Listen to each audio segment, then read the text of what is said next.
Sa ating pong pagpapatuloy ng practical Christianity. Yan. Ito po si James ay nagsimula sa chapter 1, sabi niya, consider it pure joy, my brethren, when you encounter various trials. Sabi niya, if any of you lack wisdom, let him ask of God. Mag-pray daw at humingi ng wisdom. Ngayon naman, sa huling yugto ng kanyang letter, sabi naman niya, who among you is, who is in trouble? Let him pray. So parang simula at katapusan, sabi ni James, mag-pray kayo. And that got me to thinking na marahil ang susi sa practical Christianity ay ang pananalangin. Kaya mamaya, pag ang take home natin, pag uwi natin, dapat ang take home natin ay, basahin natin lahat. Go! Practical Christianity begins. May merienda ba tayo mamaya? Baka parang. So, parang ang importante sa practical Christianity ay ang pananalangin. The practical Christian is the praying Christian. And as we will see in our passage ngayong umagang ito, mga kapatid, tayo ay mga prayer. Ano ba yung prayer? Di ba pag may boksingero, boxer.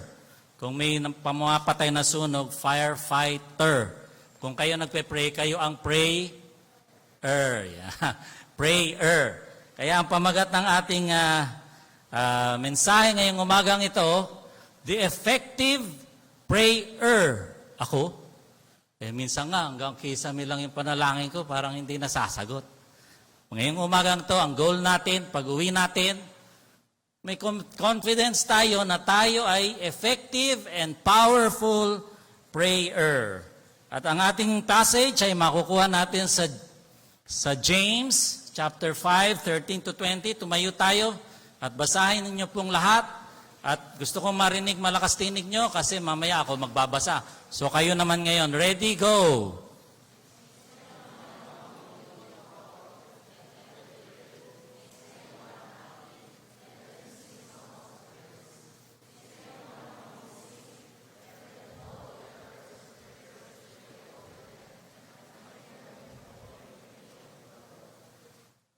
And the prayer,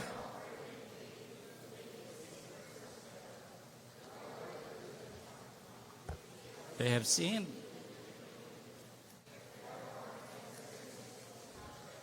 And the prayer of a righteous person is powerful and effective. Elijah,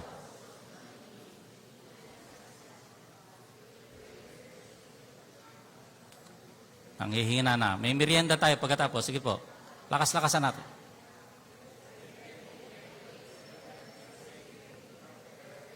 Produced its crops. Last two verses. Go. My brothers and sisters, if one of you should wander from the truth, and someone should bring him, that person, back, remember this, whoever turns a sinner from the error of their way will save them from death and cover a multitude of sins. Lord, this is your word. We are already blessed. We pray that your word this morning will not come out of your mouth without accomplishing the purpose for which you sent it. Salamat sa iyong salita, Panginoon. Buksan ang aming maisipan. Amin pong sinasalansang ang gawain ng kaaway na nagdi-distract sa amin. Kundi ang pinahintulutan namin ay ang Holy Spirit na magpuspos sa amin, buksan ang aming isipan, mga puso, at sumunod sa maririnig ngayong umagang ito. Itong aming dalangin sa pangalan ni Jesus.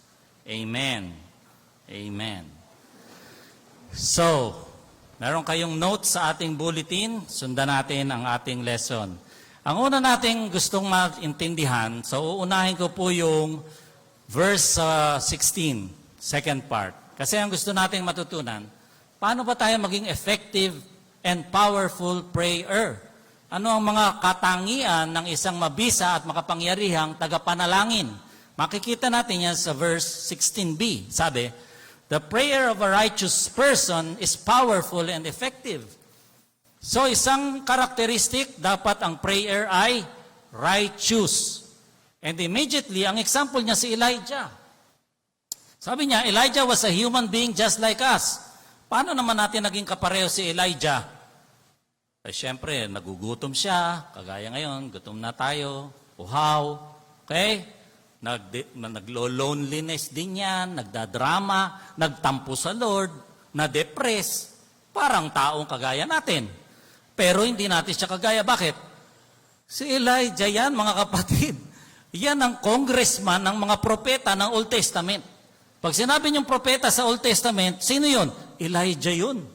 Pag sinabi mong kautusan sa Old Testament, sino yun? Moses yun. Superstar prophet po ito, mga kapatid. Ang daming milagrong ginawa nito. Nagdasal siya, kumidlat, nasunog yung binaha niyang mga altar. Nagdasal siya, nabuhay yung patay na bata. Nagutom siya, dinalhan siya ng uwak ng pagkain, hot pandesal at tosino. Sa umaga at sa hapon. Apakaraming milagro nito. Pero bakit siya natin sabi, pareho natin? Kasi po siya ay may relasyon sa Diyos. He trusted and obeyed God. Nakakarinig siya sa Panginoon. Pinadalhan siya ng lindol, baha, earthquake. Lindol na, earthquake pa, sobra na. Bagyo. Pero nakilala niya ang Diyos saan? Sa bulong ng hangin. Ano ibig sabihin nun? Close sila ni Lord. At kung tayo mga kapatid ay may relasyon sa Diyos, tayo rin ay righteous. Bakit kayo righteous? Eh kanina lang pagpunta rito, nag-aaway kayong mag-asawa eh. Righteous. O nasa jeep kayo, naapakan yung paa mo, speaking in tongues. Righteous tayo mga kapatid, hindi dahil mabait tayo. Righteous tayo dahil tinanggap natin na si Kristong namatay sa krus na 2,000 years ago na hindi pa tayo naiisip ng mga magulang natin. Yung kamatayan na yun, inangkin natin. Tinanggap natin. Yung dugo na yun, pangbuhos, pangbayad sa mga kasalanan ko. Kaya righteous ako. Wala akong may pagmamayabang. Kasi yung nakikita sa aking righteousness, katuwiran, ay ang katuwiran ng dugo ni Kristo na nagbalot sa akin ngayon. Kaya righteous tayo. Ang tanong, may relasyon ka ba sa Diyos para ikaw ay maging righteous? Pangalawang karakteristik, mga kapatid, ay yung prayer of faith. Sabi dyan, he prayed earnestly that it would not rain, and it did not rain on the land for 3.5 years. Ano ba yung prayer of faith? Ano ibig sabihin nun? Sinabihan ng Diyos si Elijah, pumunta ka sa hari. Sabihin mo sa hari, sabi ko, hanggat hindi ko sinasabi, hindi uulan. Yun ang prayer of faith. Sinabihan siya ng Diyos at yun ang ipinalangan niya at iniharap niya sa hari. Prayer of faith.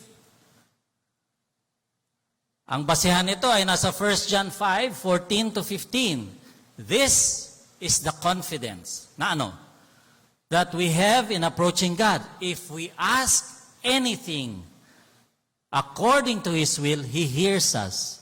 And if we know that He hears us, whatever we ask, we know that we have what we ask for of Him.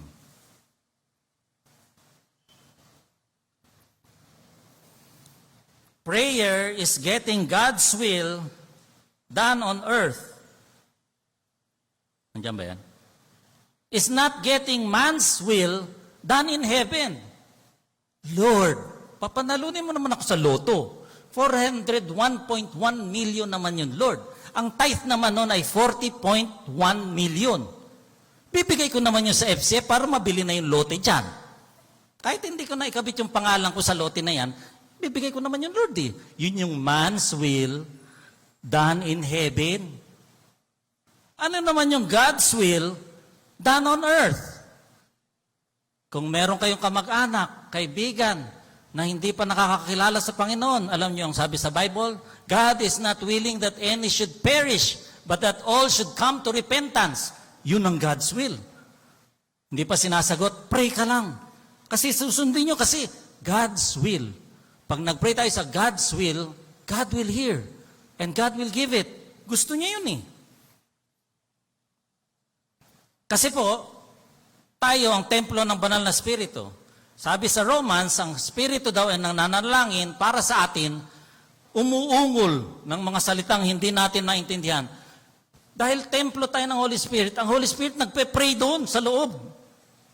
So ang challenge sa atin, alamin natin ang Lord, Holy Spirit, ano ba yung pray mo, Lord? At para ma-pray ko, kasi sigurado kung ano yung pinagpe-pray ng Holy Spirit, yun ang kalooban ng Diyos. Walang iba. Hindi tayo magkakamali. Yun ang the prayer of faith. Pangatlo, katangian, earnest in praying. Minsan daw hindi natin nakukuha yung panalangin, sagot sa panalangin dahil tumitigil na tayo.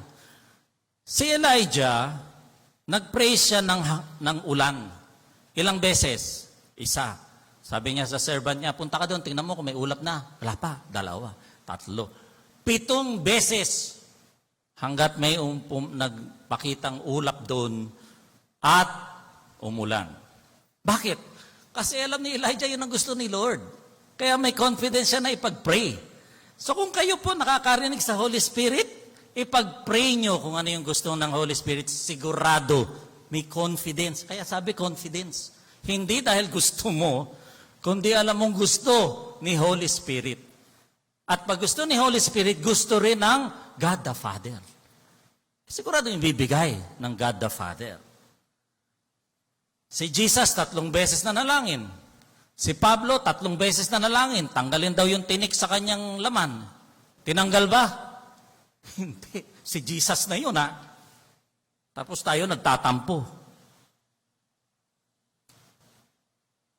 Mga kapatid, ang challenge, righteous ba tayo? Baka meron ditong first time magsimba o ngayon lang narinig na kailangan pala righteous ako bago ako pakinggan ng Lord. Anong righteous na ibig sabihin?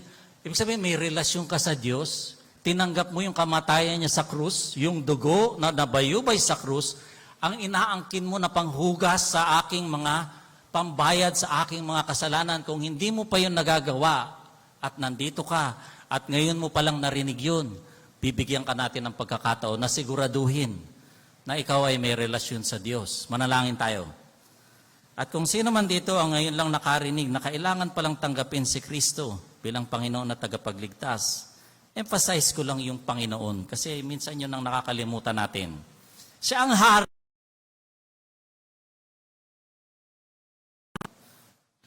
Yung mga taong nagsasabi na Kristiyano sila pero sila pa rin ang nasusunod, hindi si Kristo, kailangan mag-isip-isip yun. Baka hindi pa talagang totoong tinanggap si Kristo nun. Kung nandito ka at hindi mo sigurado kung siya na ang Panginoon, ang hari, ang tagapagligtas, ang dugo niya ang bumuhos at naghugas sa kasalanan mo, sumabay ka sa panalangin na to. Panginoong Hesus, kailangan kita. Inaamin ko na ako'y makasalanan at hindi ko maliligtas ang aking sarili. Ngayong umagang ito, binubuksan ko ang aking puso sa iyo. Tinatanggap ko ang iyong kamatayan, ang iyong dugo na pambayad ng aking mga kasalanan. Pinaniniwalaan ko na kaya ka namatay doon na hindi para sa iyo, kundi para sa akin. Maghari ka, ikaw na ang masunod sa aking buhay. Sa pangalan ni Jesus, Amen. Sa ating passage, hindi lamang characteristics ng effective, meron ding coverage na sinabi dito. At ang una, sabi diyan is anyone among you in trouble, suffering ang sabi diyan. 2 linggo, sabi nga ni Doktora, suffering. Hindi naman masyado suffering. Medyo mental torture lang, kailangan dami mo. Para daw kami magbo-board exam ulit. Nung magbo-board exam ako, kapatid, ang prayer ko mag-rapture na. Na hindi makapasa ha, na mag-rapture na, dumating ka na Panginoon at nang hindi na ako mag-board exam. There are 2 things na pwedeng gawin, na panalangin natin. Lord, tanggalin mo na yung board exam. Or, Lord, bigyan mo ako ng lakas, endurance, tiyaga na mag-aral at kagandahan loob mo, biyaya mo para malampasan ko yung paghihirap. Pero kinikilala naman ni Santiago dito na hindi lahat puro sad o trouble. Merong happy. Sabi niya, kung happy ka, parang yung politiko. Sabi ng politiko, gusto ko, happy ka, natalo tuloy. May times na happy, sing psalms. Sabi, kumanta kayo. At ang mature na at medyo natututo na sa Panginoon, habang nasa trouble, habang nasa suffering, kumakanta. Alala nyo si Pablo at si Silas, nakapreso na, nakatali yung paa, binugbog na, puro latigo sa likod. Siguro, dumadaan pa yung ipis, daga sa mga paa, may makati sa likod, hindi makamot. Anong ginagawa ni Pablo at ni Silas habang naghihirap na ganon? Kumakanta. Praise and worship, nag-concert. So sa atin din, may mga panahon na tayo ay in trouble. Ang ipanalangin natin, pwede nyo rin ipanalangin, tanggalin yung trouble. Pwede rin namang ipanalangin na, give me grace, endurance, strength, patience, perseverance, Panginoon, para malampasan ko itong trouble na to. Kanina nga si Jesus, sabi natin, hindi sinagot ng tanggalin yung cup. Sabi niya, Lord, God the Father, please tanggalize the cup. Anong cup? Cup of suffering yon, yung pagbayubay sa krus, gusto niya patanggal. Yet not my will, but thy will be done. Tinanggal ba? Hindi. Nag-go through siya dun. Si Pablo, tinanggal ba yung tinik? Hindi. Your grace is sufficient for me, sabi ni Pablo. For power is perfected in my weakness. Kung wala tayong trouble, mga kapatid, magiging self-sufficient tayo. Kaya ko na ito. Kaya ko na attach. So tayo po, kumanta. May warning lang. Warren Risby po ang aking komentary na binasa dito. Sabi niya, yung kanta natin dapat biblical. Pag hindi biblical, hindi nakakalugod daw sa Panginoon. Wow, challenge yan. Kailangan re-reviewin natin lahat ngayon ng kakantahin dito. Kasi kung hindi po biblical daw, hindi po katanggap-tanggap sa Panginoon. Meron ba sa atin dito na may special request? Meron bang umaaway sa inyo? O kaya ay meron kayong exam? O meron kayong court hearing? Yan. Nakakakaba kaya ang court hearing? O meron kayong kagaya nung nangyari sa amin last week na FDA inspection? Meron ba kayong gustong i-harap sa Panginoon na trouble na nais niyong ipag-pray natin? Kung meron, tumayo kayo. Huwag yung sakit, kasi yung sakit mamaya pa yun eh. Nakalista rin yung S na yan. Yung sakit, mamaya yung sakit. Huwag kayong excited sa sakit. Sakit yung suki dito sa FCF, sakit. Sickness. Yan. Ang prayer request mo, health. Generic health. Meron bang may trouble na gustong ipag-pray? Huwag kayong mahiyang tumayo dahil pag tumayo tayo, we are humbling ourselves before God and saying, Lord, kailangan kita. Kailangan ko ng tulong mo. Hindi nahihiya ng paghingi ng tulong sa Diyos. Pumikit tayo lahat. At kung meron man dito na gustong ipag-pray dahil meron kayong trouble o special prayer request, tumayo kayo. Huwag nyo na pansinin yung katabi nyo dahil ang Diyos, kasama natin, siyang nakakakita ng mga puso natin, sabi, those who humble themselves will be exalted. Allow me to pray for you. Lord, nakikita mo ang mga kapatiran na nakatayo. Ikaw nakakalam ng sitwasyon, Panginoon. Ngayong umagang to, inaangkin namin ang tagumpay sa pangalan ni Jesus. Kasi po kami ay mga effective and powerful prayers dahil kami mga anak mo. Give them peace of mind, Panginoon. Papayapain mo kanilang mga puso at mga isipan kung ano man ang paghihirap o trouble o gulo o anumang pinagdadaanan nila ngayon sa pangalan ni Jesus sa aming pinapanalangin. Ang grace, endurance, strength, na sila ay matutong mag-refuge sa inyo at pagtiwalaan ka, Panginoon, sa sitwasyon nila. Salamat dahil yan ang kalooban mo na kami manalangin, humingi ng tulong sa iyo at aming inaangkin ang pangako mo, ang mga sagot sa panalangin na to. In Jesus' name, Amen. Ito na yung sick. Nandiyan na ba yung sick? Ayan na si sick. Is anyone among you sick? Let them call on the elders. Ngayon, hindi po ito formula, ha? Na tuwing may sakit kayo, tawagin niyo yung elder. Kasi may kilala akong elder, pag pinanalangin niya, ang kagalingan nyo permanente na. Bahala kayo. Kilala niyo ba yung elder na yan? Pag pinag-pray daw niya, bakit kinukuha ni Lord? Hindi, ang konteksto daw po nito, sabi ni Warren Risby, ay itong taong to ay may sakit dahil siya may kasalanan. Kaya hindi siya makasimba. Kaya hiniling niya yung mga elders, pumunta dito, ipag-pray siya. Kaya nga may kasamang confession. If they have sinned, they will be forgiven. Therefore, confess your sins to each other. Huwag daw tayong magtambak-tambak ng kasalanan sa isa't ngayon. Warning naman dito sa confess your sins to each other. Kung walang kinalaman yung katabi mo, hindi mo kailangan i-confess sa kanya. Okay? Ang confession po, confess to one another, ang sinatawag dito, ay sa konteksto po ng church. Pag ang isang tao nagkasala, hindi lang siya ang naapektuhan, pamilya niya, church niya. So, ang confession to one another, yung na-impluensyahan ng kasalanang ginawa mo. Humingi ka ng tawag doon, mag-confess ka doon sa taong yun. Hindi sa kahit wala nang kahit ginawa mong public, yung dapat private. Yun daw, private sin deserves private confession. Yung public sin deserves or warrants, kailangan ng requires public confession. And the confession is to the Lord. And then dito, to the saints. Ibig sabihin, kung meron kang masamang loob sa isang tao, humingi ka ng tawad sa Panginoon, tapos lapitan mo yung tao to, mag-confess ka. At wag daw hintayin dumami ng dumami yun kasi yan ang pagsisimulaan ng gulo at ng problema. So itong taong to ay sick because of discipline from the Lord. So, ngayon, hindi naman lahat ng pinagpe-pray natin na sick ay gumagaling. True or false?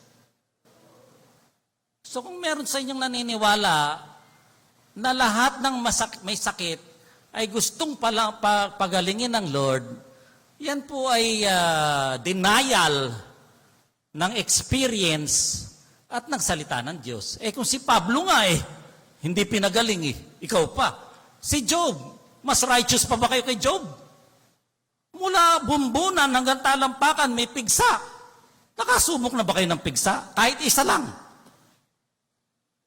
Mula dito hanggang doon, righteous pa yun si Job. Totoong righteous. So kung tayo po ay may sakit, sabihin natin, pagsubok ito. Pagsubok lang ito. May mga drama pang ganun. Sabi ng isang pastor, kapatid, bago mo tawagin pagsubok yan, tanungin mo yan muna kung hindi kaya palo yan. Kasi totoong minsan, yung kasalanan ay nagbubunga ng disiplina sa Lord at minsan, ang disiplina na yun ay kasakitan.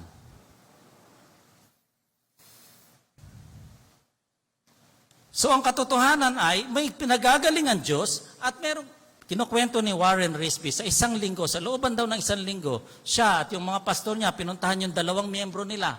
Yung isa, milagro talaga pinagaling ng Lord. Ilang days after that, yung isa, pinagpray niya, surgery, patay. Parehong Kristiyano yung pinagpray. Parehong mga elders, parehong mga pastor ang nagpray. Ang challenge sa atin, alamin natin anong will ng God sa may sakit na yun. Kasi di ba, yung ating prayer of faith, sabi, and this is the confidence, if we ask according to His will, He hears. If He hears, He will grieve you. Ngayon, kung sigurado, halimbawa, parang may nagsermon dito, hindi ko na alam kung si Pastor Rene Atienza or Fred Magbanwa, nagkwento siya. Siya daw ay dumalaw sa ospital, nasa ICU na talagang mamamatay na, pauwi na siya, punta siya sa parking lot. Tapos talagang may impression sa kanya, hindi ko alam kung narinig niya talaga, sabi daw sa kanya ni Lord, balikan mo, ipag-pray mo. Mamamatay na yun, Lord. Ayaw mapahiya ng pastor, siyempre. Mamamatay na yun, Lord. Bumalik siya. Pinag-pray niya. Bakit? Sigurado siya narinig niya ang Panginoon. May impression ng puso niya na Holy Spirit itong nagsasabi sa kanya, bumalik ka doon, ipag-pray mo, mabubuhay yun. Nabuhay nga. So ganun tayo dapat kadikit sa Panginoon na nakikilala natin yung boses niya tungkol sa may sakit. Hindi automatic na, Lord, natuto na po ako niyan. Siyempre, may sakit. Di siyempre, anong prayer mo? Pagalingin ng Lord. Ano lang namang, Lord, lalong gumrabe sana to. Di naman ganun. Wala naman nagpe-pray ng ganun.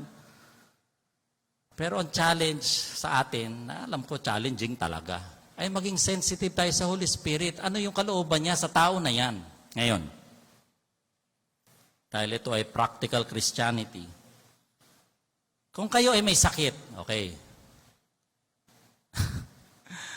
Hindi natin kayo hinuhusgahan na dahil sa kasalanan niya, na. Kung kayo po ay nakakaramdam ng sakit at matagalan ng sakit ito, hindi nawawala. Okay? Sa Bible naman, si Jesus mismo nagsabi, it is not for the sin of this person or for his parents, na yan ay bulag. Bulag ba yun? O bulag yun eh. Tinanong siya ng disipulo niya, bakit Lord bulag yan? Pinanganak ng bulag dahil ba sa magulang niya? Makasalanan? O siya, makasalanan? Sabi ni Jesus, hindi. Neither of the two will do. Bulag yan para ako'y maluwalhati, sabi ni Jesus. Wow. Tindi nun, ha? Ngayon, dahil tayong lahat, kung kayo po ay may relasyon sa Diyos, tayo ay mga effective and powerful prayers. Kung meron man dito na may sakit, okay, at hindi natin kayo hinuhusgahan na ang sakit na yan ay palo, no? Pero may sakit talaga tayo. Tumayo kayo at ipapanalangin tayo ng kongregasyon. Una, papanalangin tayo ng mga elders and pastors, kasi yun ang sabi doon.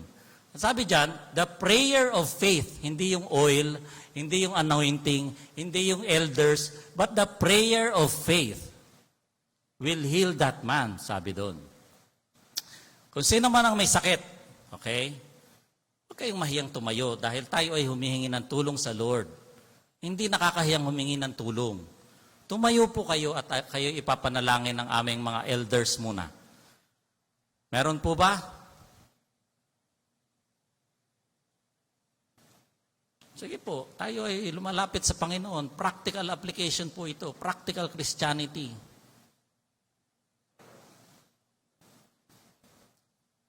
Okay, hilingin natin yung mga elders na nandito. Tumayo ang mga elders at pastor. At tayo ay mag-pray para sa kanila. Okay, I will give you a moment of silence at ipag-pray lang po natin ang mga kapatiran to na nakatayo. Sige po.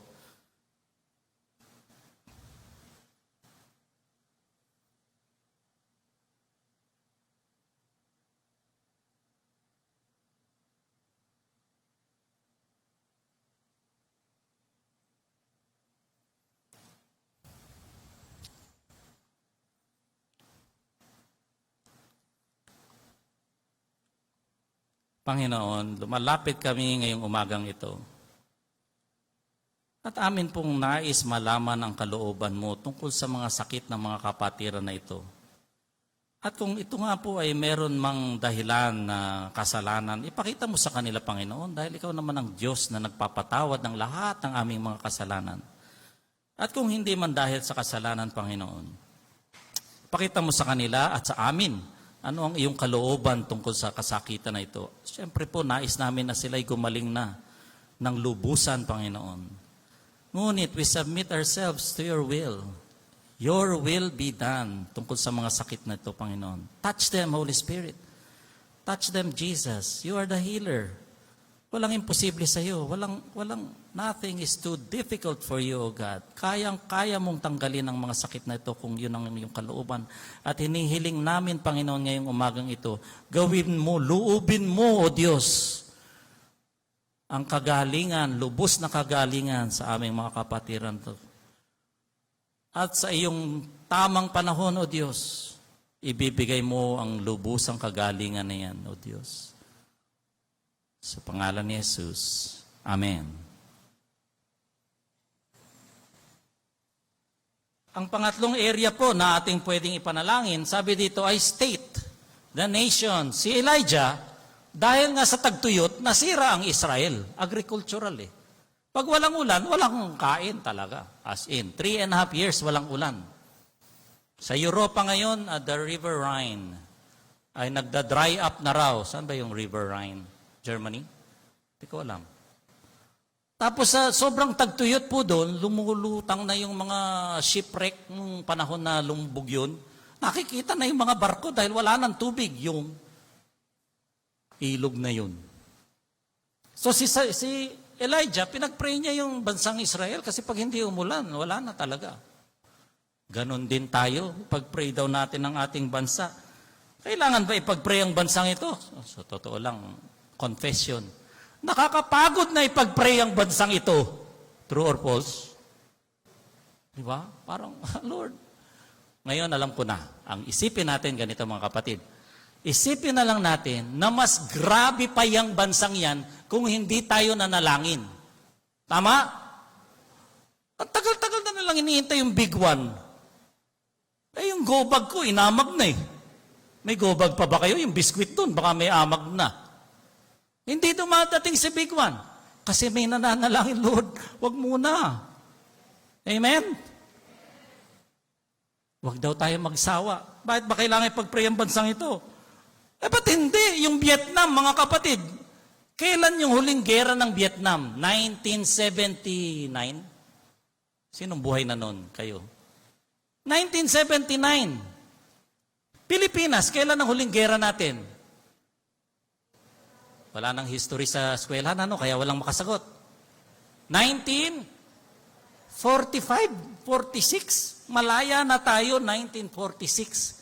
79 minus 46, nagdoktor lang po ako. 33 years ang lamang natin sa Vietnam. Hulaan nyo kung sino ang mas malakas na ekonomiya ngayon habang ako'y nagsasalita. Vietnam. Hindi ba kalunos-lunos? Ano ba, Lord? Ang problema. Hindi ba kailangan ipag-pray ang bansang ito? Trilyon ang utang natin. Sa ibang bansa, trilyon.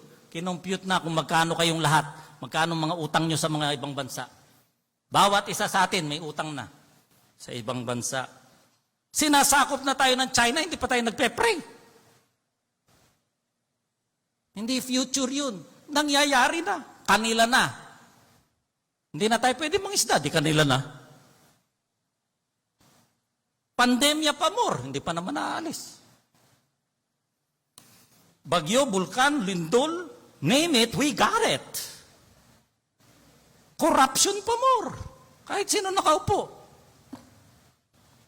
Hindi pa natin ipagpe-pray. Tayo at ipanalangin natin ang ating bansa. Sige, taas tayo ng kamay. Exercise na natin. Tayo ay mabisa at makapangyarihang mga prayers. Let's pray aloud. Lahat ng boses natin maririnig. Panginoon, pinapanalangin namin ang aming bansa, O Diyos. Inaangkin namin na Ikaw ang Diyos ng Pilipinas. Ikaw po ay may magandang plano sa aming bansa, O Lord. Di kami nawawala ng pag-asa. Pinapanalangin namin ang aming ekonomiya. Pinapanalangin namin ang aming teritoryo. Pinapanalangin namin ang mga nakaupo sa gobyerno. Ang graft at corruption na nangyayari hanggang ngayon, O Diyos. Ang pandemya na siyang patuloy na nagpapababa ng ekonomiya. Lord, ang mga natural calamities na suking-suki kami, O Diyos. Hawak mo ang mga yan. I-delay mo, Lord, the big one. Huwag ilihis mo ang lahat ng bagyo, Panginoon. At Lord, ang patuloy na salot ng droga, patayan, peace and order, ang mga rebelde na nandyan pa rin naman. Lord, napakaraming panalangin sa bansang ito, Diyos. At amin pong inaangkin na Ikaw, Diyos, na may plano para sa Pilipinas. Lord, we are supposedly the only Christian nation in the Southeast.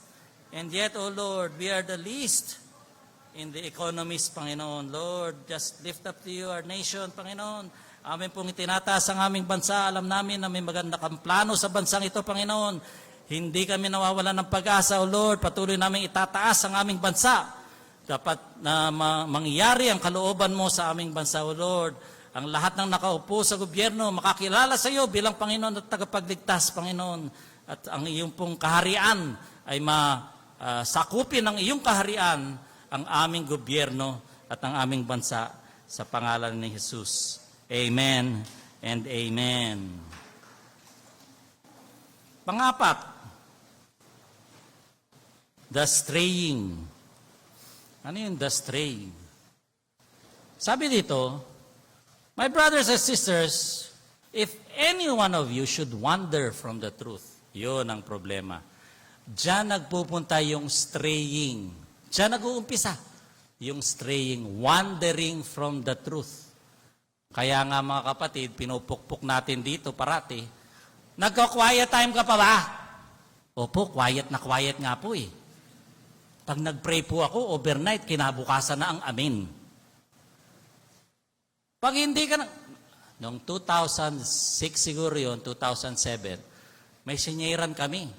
Dalawa, kapitbahay, barkada, pagkainuman, kasangga. Okay? Pareho namin sinyeran, pinalo up, discipleship, etc., etc. Yung isa, nandito pa ngayon sa FCF, nagsisilbi bilang leader. Yung isa, nag-asawa ulit ng iba, nangaliwa, kaliwa, kanan ulit.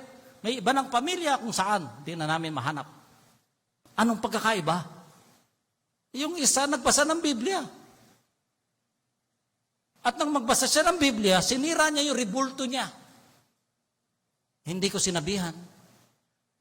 Hindi ko binrainwash. Nabasa niya yung Biblia, na-convict siya ng Holy Spirit, inipon niya yung mga hinanap tuloy ng biyanan niya. Anong pagkakaiba? The Word of God. And the Word of God cannot be separated from prayer.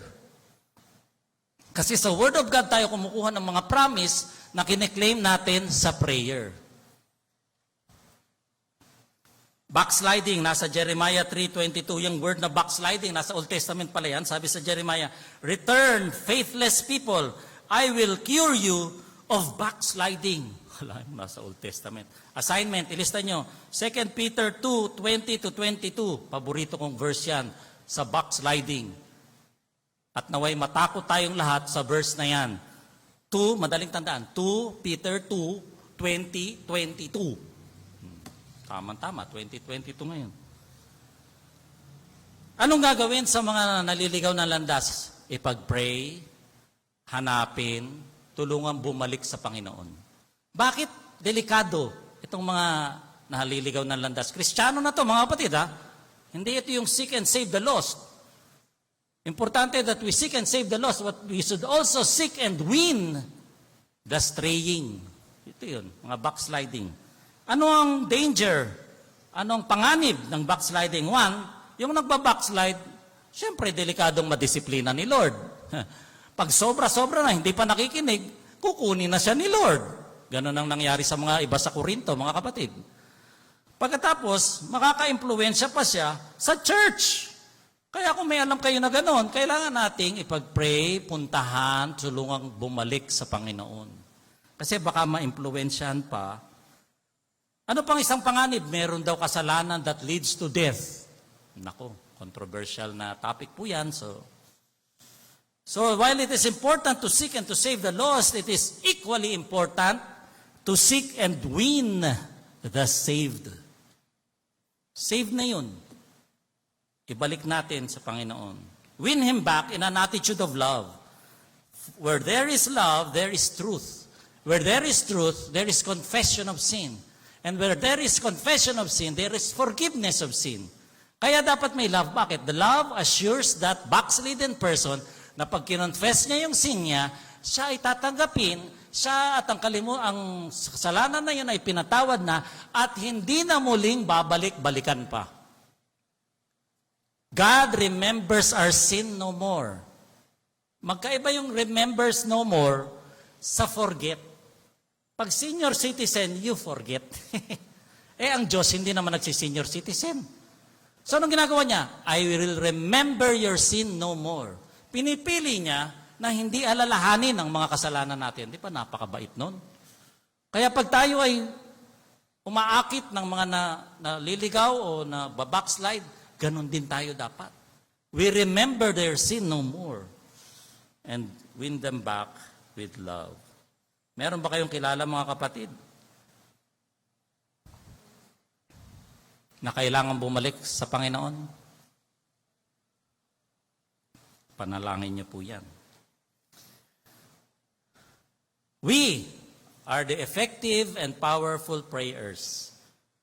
When we are the righteous persons, when we pray in faith, when we persist. Kasi po, ang atin pong practical Christianity begins and ends with the praying Christian. Lahat ng topics na ating tinalakay sa James, tayo ba ay may pagsubok o panunukso na dinadaanan? Kung kayo po ay nagpe-pray, ang attitude nyo ay prayer, hindi ka magmumura dahil, speaking in tongues yun. Bakit? Kasi may attitude ka ng prayer. Lord, salamat dahil papasalamat ka pa, may trial na nga, may suffering nga. Ganun po ang nagmamature sa Panginoon. Nagpapasalamat pa. Kung tayo ay nasa attitude of prayer, yung listening and doing, Lord, tulungan mo naman akong gawin yung napakinggan ko kay pastor. Kawawa mo si pastor, simula Mayo, sinesermonan kami tungkol sa practical Christianity na yan. Pag uwi ko naman, gala rin, ganun din. Nagpe-pray, magagawa. Nagpe-pray kung may bago dyan, tapos parang nag-iiba yung isip mo, iba yung paningin mo sa Kanya. Pray ka kasi favoritism yun. Ayaw ni Lord yun. Nakikilala mo. Yung dila, naku, Diyos ko po, yung dila na yan, napakahirap i-control. Pero pag tayo ay nasa attitude ng prayer, mautal ka na sana. Kaysa magamit pa sa kasamaan ang dila mo. Nakokontrol. Bakit? Napapaalala ka ng Holy Spirit. Bakit? Kasi nasa prayerful attitude ka. Hindi ka naman kailangan nakapikit, nagdadrive, nagpe-pray kasi ko. Mahuhuli ka niyan. Attitude of prayer ang pinag-uusapan, mga kapatid. Kung may mga kaaway, boasting about tomorrow, kung nasa attitude nyo ang prayer, di yung plano nyo para next year, Lord, nawa ay samahan mo ako sa plano na to. May konsulta sa Panginoon. All of topics in James can be handled when a person is in prayer. You see, the practical Christian is the praying Christian. And the praying Christian is the practical Christian. At sa atin pong mga small groups o sa family devotion, pwede nating pag-isipan, pag-aralan ang mga katanungan na yan. Sa ating pagtatapos, tayo ay lumapit sa Panginoon. Una, konbinsido ba tayo na tayo ay effective and powerful prayer? Kung hindi pa, i-confess natin sa Lord yun kasi kasalanan din yun. Kasi siya ang nagsabi na tayo ay effective. Bakit? Kasi righteous daw tayo. At tayo ay may pribilehiyo na humingi dahil tayo ay mga anak.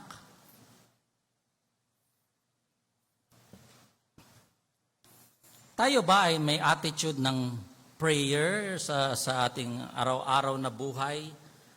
Kaya't kung nais natin gawin yung dati nating mga gawi, tayo ay napipigilan ng Holy Spirit kasi nasa attitude tayo ng prayer.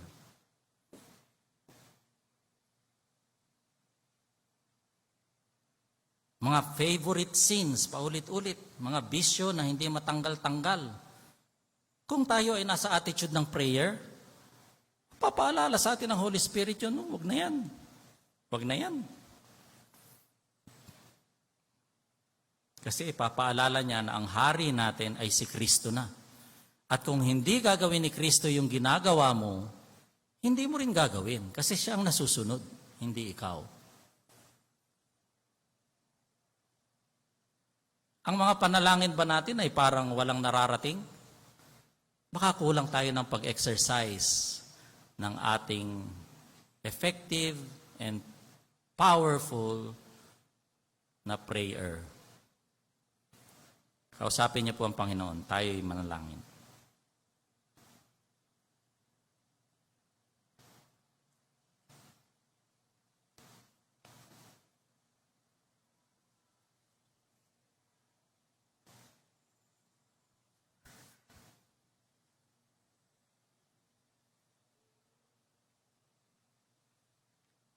Panginoon, lumalapit kami. Alam po namin na